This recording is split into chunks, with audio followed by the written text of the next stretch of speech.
కాబట్టి ఒక్కసారి మనం ఆలోచిద్దాం. కాకా గా గాయిన్యా అనండి అందరూ. కొంచెం మెల్లిగానే అంటున్నారు. పాత ఎప్పుడో స్కూల్లో చదువుకున్నాం, మళ్ళీ బయటికి ఇది చెప్పుకోవడానికి ఇలా నలుగురు కలిస్తే తప్ప విడిగా కాకా గా గాయిన్యా అంటే నవ్వుతారు పిల్లలు కూడా. కాబట్టి ఇక్కడే చెప్పుకుందాం. కాకా గా గాయిన్యా.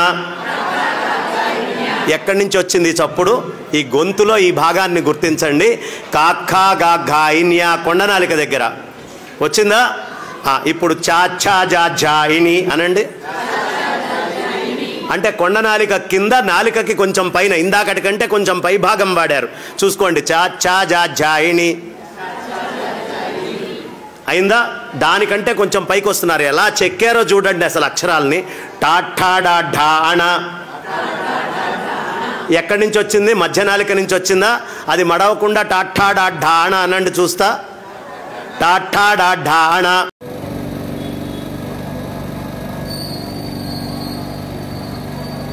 వారాహి పరదేవతాయిదం నమః.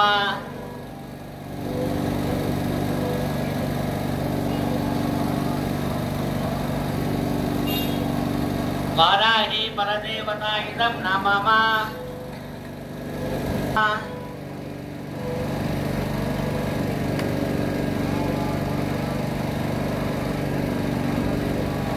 వారాహి పరదేవతాయిదం నమః.